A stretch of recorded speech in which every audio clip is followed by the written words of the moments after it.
Hello everyone, welcome to AG kitchens. ఈరోజు మనం పాలక్ పన్నీర్ ఎలా చేసుకోవాలో చూద్దాం. ఇంట్లో మన దగ్గర ఎప్పుడు ఉండే ఇంగ్రీడియంట్స్తో చాలా ఈజీగా సింపుల్గా ఎలా చేసుకోవాలో చూద్దాం. మొదటగా మీరు స్టవ్ ఆన్ చేసుకొని ప్యాన్ పెట్టుకొని 2 వెల్లుల్లి, 1 పచ్చిమిర్చి ముక్కలు కోసుకొని లైట్గా వేగిన తర్వాత 2 ఉల్లిపాయ ముక్కలు సన్నగా కోసుకొని ఫ్రై చేసుకోండి. నేను ఇక్కడ ఉల్లిపాయ ముక్కలు త్వరగా వేగాలని కొంచెం సాల్ట్ వేసుకున్నాను. మీరు కావాలంటే ఇలా చేసుకోవచ్చు.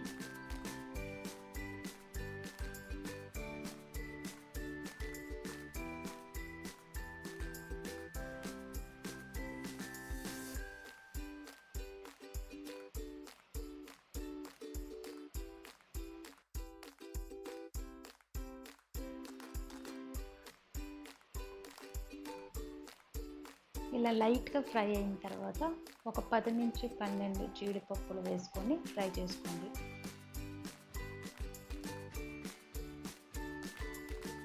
ఆ తర్వాత ఇలా పూర్తిగా వేగిపోయిన తర్వాత మీరు పాలకూర కడిగి పెట్టుకున్న పాలకూర తీసుకొని ఇందులో వేసుకోండి.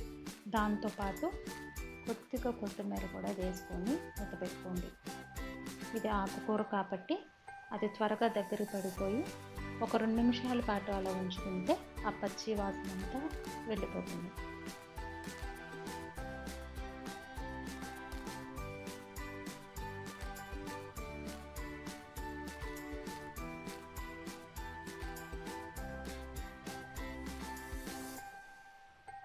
ఇలా మొత్తం వేగిపోయిన తర్వాత మీరు మిక్సీ జార్ తీసుకొని ఈ మిశ్రమాన్ని అందులో వేసుకొని పేస్ట్ లాగా చేసుకొని పక్కన పెట్టేసుకోండి.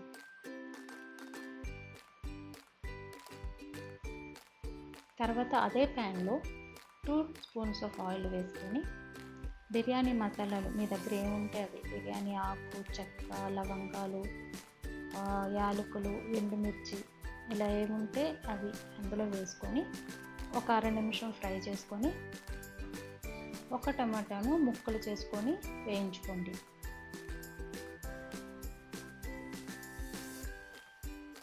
ఒక నిమిషం వేగిన తర్వాత ఇందులో కొంచెం జీలకర్ర, ఒక 1/2 స్పూన్ జీలకర్ర వేసుకోండి, చిటికెడు పసుపు వేసుకొని వేయించుకోండి. ఆ తర్వాత ఇందులో ఒక 1/2 స్పూన్ ధనియాల పొడి వేసుకొని మూత పెట్టుకోండి.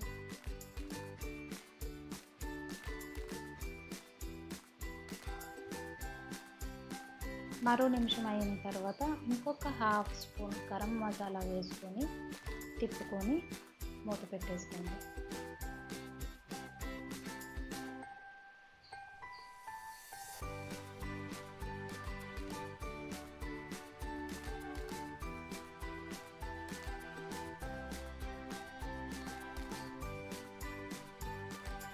ఇలా మసాలాలు పచ్చివాసన పోయిన తర్వాత అలాగే ఈ టమాటా ముక్కలన్నీ మెత్తగా మగ్గిపోయిన తర్వాత మనం మిక్సీ పేస్ట్గా పట్టుకున్న పాలకూరని మొత్తం ఈ ప్యాన్లో వేసుకోండి. అలాగే ఆ జార్లోనే కొద్దిగా నీళ్ళు పోసుకొని ఆ మిశ్రమాన్ని అంతా ఈ ప్యాన్లో వేసుకొని లైట్గా ఒక 2 నిమిషాలు వేయించుకోండి. ఇది ఆల్రెడీ మనం ఆయిల్లో ఉల్లిపాయలతో పాటు వేయించుకున్నాం కాబట్టి మనకి ఎక్కువ టైం పట్టదు, ఇది త్వరగా వేగిపోతుంది.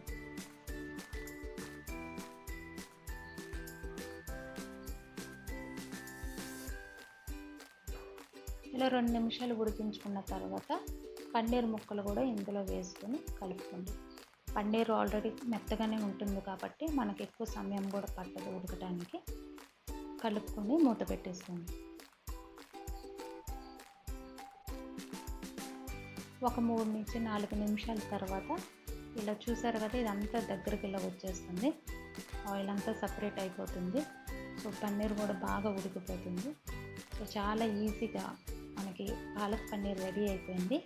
మీ దగ్గర ఇంట్లో ఫ్రెష్ క్రీమ్ ఉంటే అది కూడా యాడ్ చేసుకోండి, లేదంటే ఒకసారి టేస్ట్ చేసి సాల్ట్ సరిపోకపోతే కొంచెం యాడ్ చేసుకోండి.